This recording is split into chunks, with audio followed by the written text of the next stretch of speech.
Assalamualaikum warahmatullahi wabarakatuh. Perkenalkan, nama saya Aditya Eksen Wicaksono dengan NIM G02501 dari kelompok A1.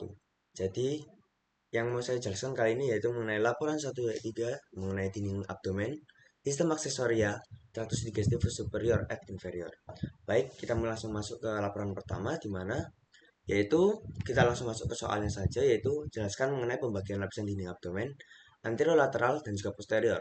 Nah, seperti yang kalian tahu, anterolateral yaitu bagian depan dan juga samping, kemudian untuk posterior yaitu bagian belakang, di mana pada dinding abdomen anterolateral sendiri itu tersusun lebih banyak dibandingkan posteriornya, di mana anterolateral itu dari yang bagian paling luar ke bagian paling dalam, yaitu yang pertama ada kulit atau skins, yang kedua ada fascia superficialis, di mana di fascia superficialis yaitu di sini tuh memiliki banyak lemak, di mana sebagai cadangan lemak itu tadi. Kemudian yang kedua dari fascia superficialis yaitu ada fascia scarpa, yaitu bagian sini. Nah, dia itu memiliki lebih sedikit lemak atau bahkan tidak memiliki lemak. Nah, yang ketiga yaitu ada fascia profunda. Fascia profunda itu dia itu sebenarnya tidak hanya di bagian sini saja, tapi dia itu ada di setiap bagian daripada muskulus-muskulus. Nah, yang keempat baru kita mulai bahas daripada muskulusnya, yaitu ada musculus obliquus externus abdominis, musculus obliquus internus abdominis, musculus obliquus transversus abdominis, sama musculus transversus abdominis, dan juga yang terakhir ada musculus rectus abdominis dan musculus pyramidalis. Nah, kemudian yang kelima yaitu ada fascia fascia transversalis. Nah, di mana dia itu lumayan bagian belakang sini. Yang warnanya itu yang warna biru.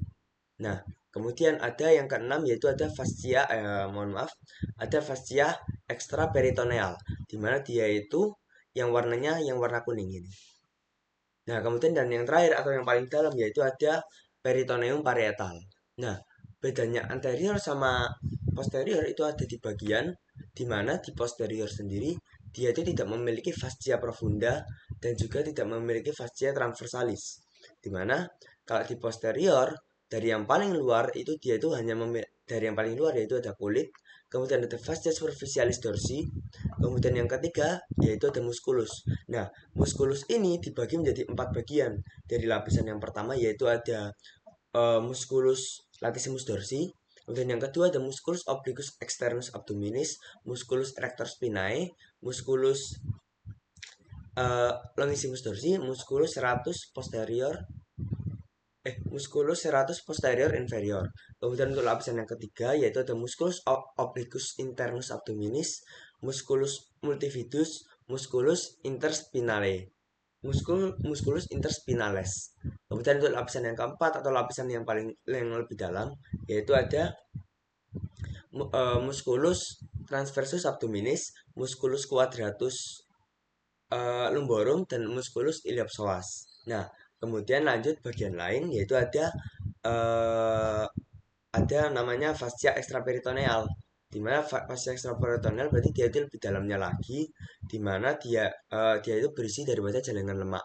Kemudian dan yang terakhir yang paling dalam di bagian posterior ada yaitu parietal peritoneum, hampir mirip dengan anterolateral tadi. Nah, kemudian 1B itu apa tadi? Sistem otot yang ada di abdomen.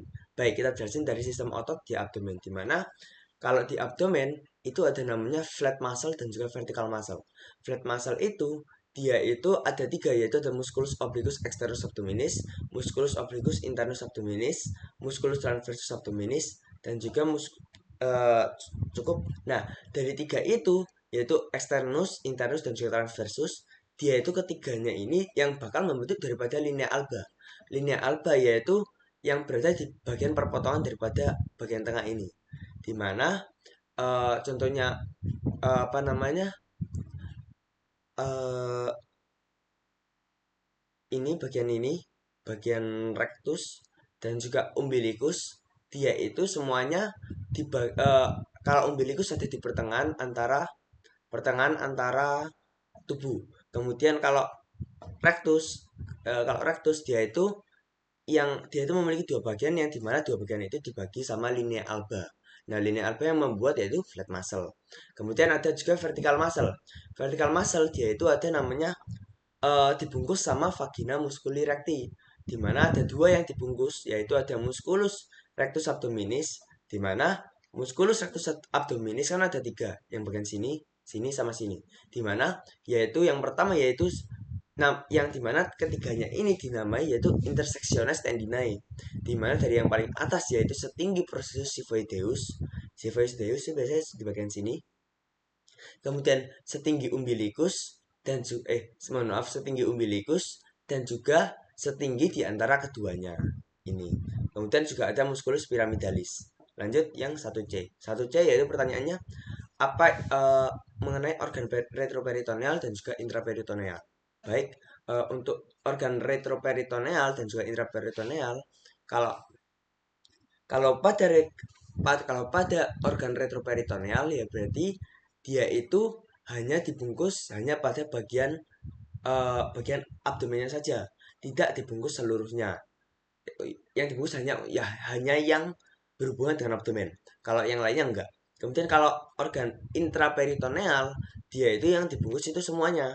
Dia itu kalau contohnya retroperitoneal itu ada namanya setpacker. Dimana kalau setpacker itu merupakan singkatan-singkatan daripada tiap organnya. Jadi organ yang termasuk daripada retroperitoneal itu ada namanya S, yaitu ada suprarenal glandula. Yang kedua yaitu ada A. A itu ada aorta.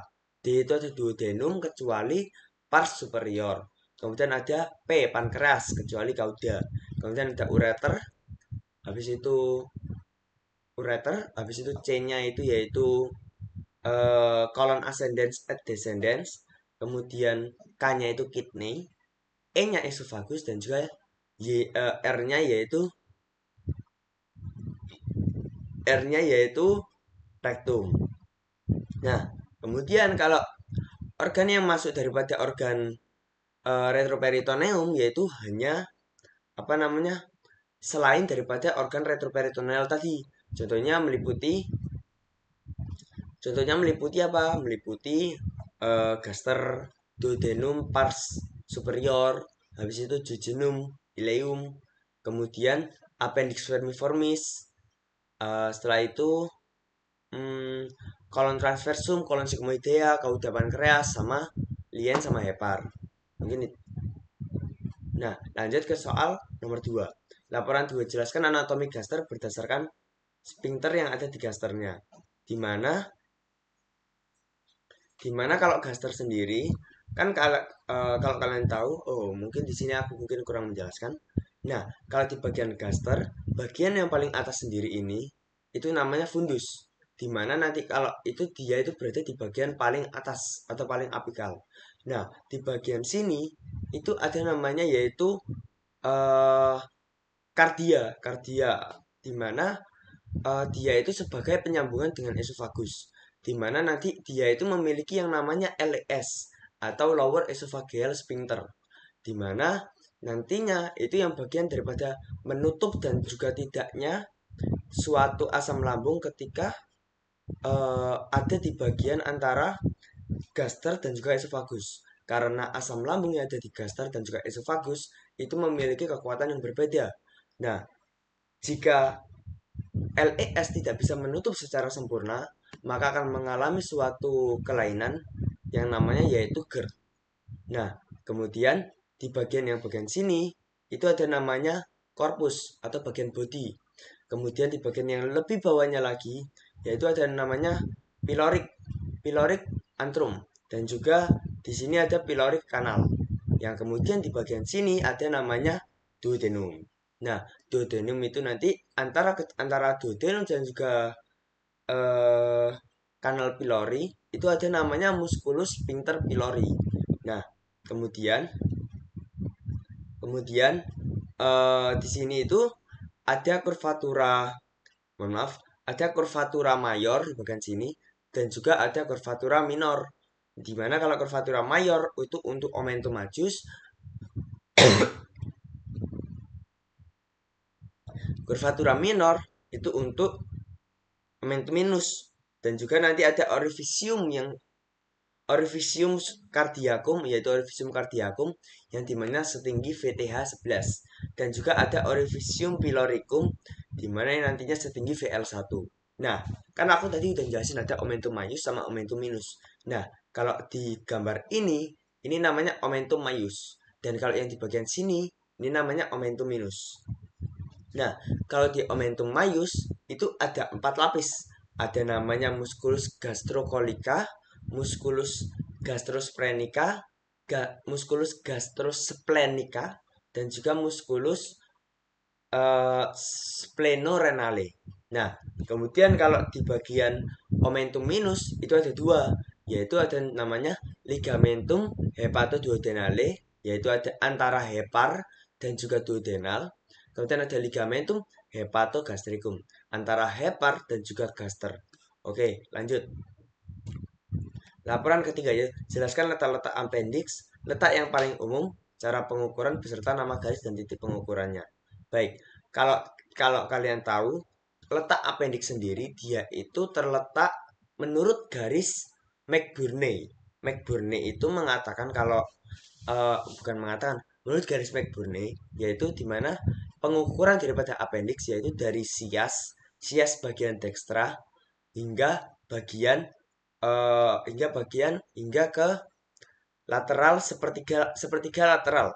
Mohon maaf, sepertiga lateral ke umbilikus dari di sini ke sini.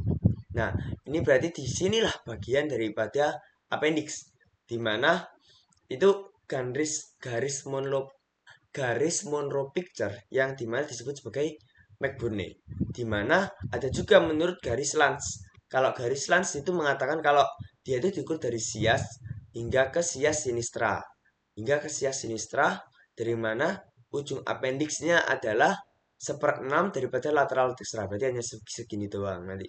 Mungkin hampir sama, tapi kalau daripada McBurney dia itu menjelaskan secara hingga ke lateral, dimana karena kalau kita hanya mengukur daripada bagian lurus, dia itu hanya mengukur bagian kecilnya sini, dimana kita tidak tahu kalau ada di bagian atasnya sini.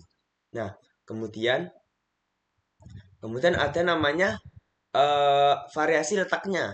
Variasi letak appendix, dia itu ada namanya retrosecal, post-ileal, post preileal, pelvis, sama subsekal. Nah, kalau appendix retrosecal, dia itu letaknya ada di belakang cecum, yaitu dia itu di bagian posterior, yang dimana dia itu mengarah ke atas, dimana merupakan bentuk yang paling umum. Nah, karena itu tadi kan ada pertanyaan, bentuk yang paling umum dan letak yang paling umum, yaitu namanya retrosecal.